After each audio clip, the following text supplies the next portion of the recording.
Hey guys, Movie Junkie for Life here, and this is going to be my review of Spider-Man Homecoming. And this one is directed by John Watts and stars Tom Holland, Robert Downey Jr., Marissa Tomei, and Michael Keaton as the Vulture, just to name a few. So Spider-Man Homecoming takes place a few months after the events of Civil War, with Spidey now trying to, he's working with Tony Stark, he's trying to learn how to be Spider-Man and at the same time balance being a teenager, going to high school and having to deal with all the stuff a teenager has to deal with. So let's get into it. Now, Spider-Man Homecoming was a movie that I figured off the bat would be a good movie. It's being handled by Marvel for the first time. And after what we saw in Civil War, everybody was excited for this one. So let's get into what I liked about this movie first of all. Visually, this movie of course looks really, really good. We get a Spider-Man movie here that gives us a true sense of what the hero would move like, would look like in the big city. And for me, Sam Raimi's Spider-Man 1 and 2 were the best Spider-Man movies they have ever been.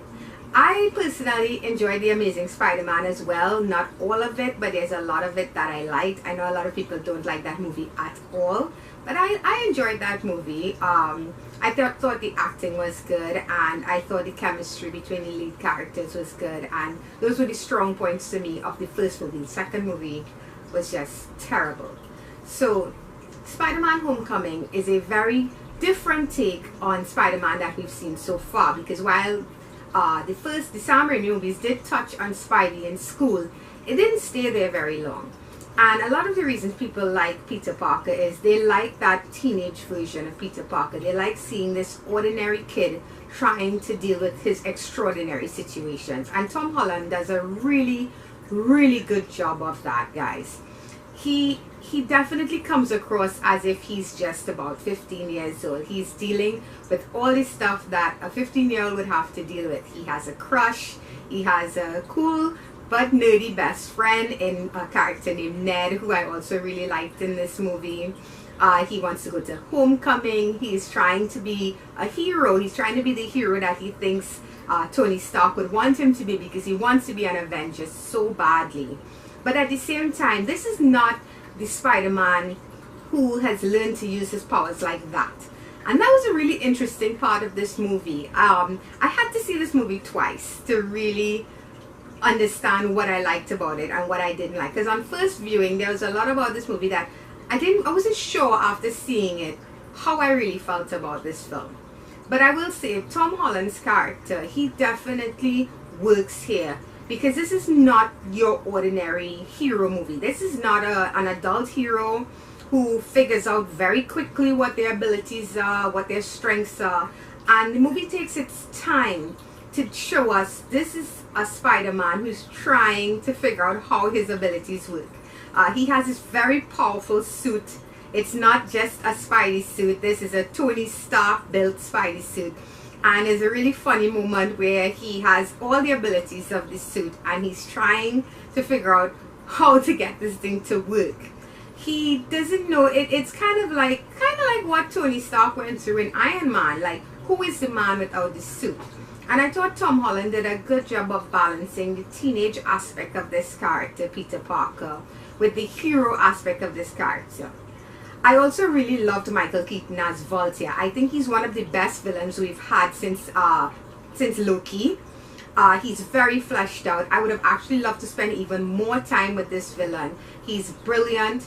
The reasons he's doing what he's doing is not so much selfish, but he's doing it for his family. And there's almost that dynamic there with Peter, where he's also trying to do what he does to help his friends and family, and Toon Silk started as that's what he's doing as well. The side characters, the other side villains that show up, I'm not too sure. They work kind of, because they didn't spend a lot of time explaining who they were, and if you're not a fan of Spider-Man comics, you might be a little lost as to who these guys are and when they pop up. Another aspect of this that some people may not like, on first viewing actually I had difficulty with it, was how much time they spent with Peter as a teenager as opposed to Peter and his teenage problems as opposed to Spider-Man. This movie really is a high school movie that happens to have a superhero in it. It's very different from any of the Marvel movies that have come before, where the heroes are a lot more established, I should say, in what they're doing. This is definitely not your average superhero movie, and for some people I think that may be a little jarring. It might be a little difficult. It is an origin story in a sense, but it is definitely focusing on Peter Parker as opposed to Spider-Man, and some people may have difficulty with that. That said, there were some really good action sequences in this that I quite enjoyed.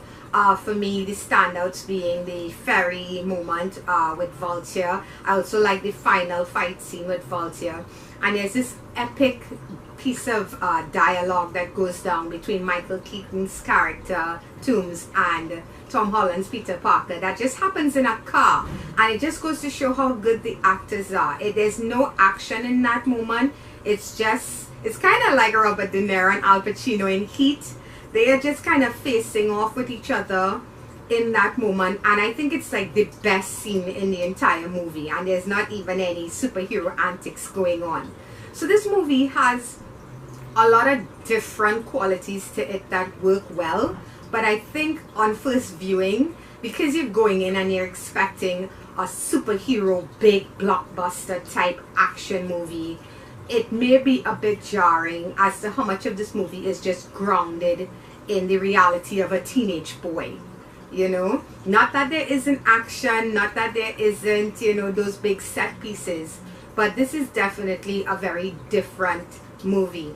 And I think if you embrace it as such, that they were going for something that wasn't just like every other Marvel movie that came before, you would enjoy it. And I have to give Marvel props for that, because personally at first I saw it and I was like, this is okay, it's a good movie. Now I can see it's a really good movie. It is definitely worth watching more than once and taking in those elements of the film and appreciating it. And I think it's something that Spider-Man fans, people who are really fans of the comic books and of the well, let's face it, Spider-Man is one of the biggest heroes Marvel has, you know, and I think they are the ones who will really appreciate what Marvel has done with this movie. For people going in and just expecting a superhero movie along the likes of Captain America and you know, Hulk and that sort of thing, it may be a bit jarring. It may feel a bit slow to them.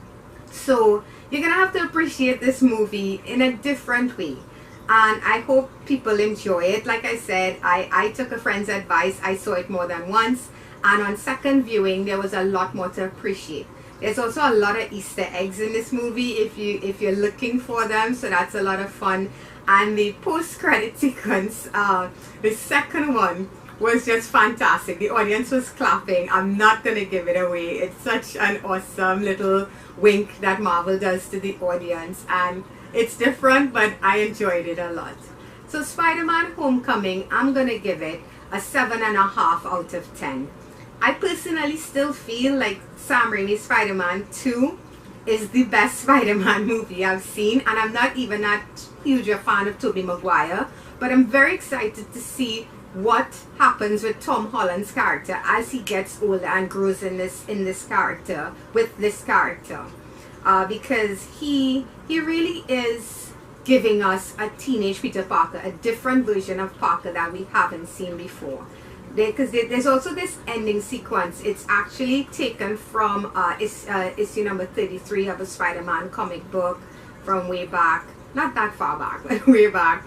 And that moment for me kind of brought home exactly what they were doing with the movie. I don't want to spoil it, but it's in his final battle, right before his big final battle with Vulture. Something very, very bad happens to Peter and he feels trapped. I'm just going to say that. And in that moment, you see exactly what they were going for with this version of Peter Parker, this version of Spider-Man. That moment sold everything that came before for me. So Spider-Man Homecoming gets a 7.5 out of 10. And it's in cinemas now, and you guys can check it out. Obviously, you don't need me for that. You know you're going to go see it. So until next time, guys. Bye-bye.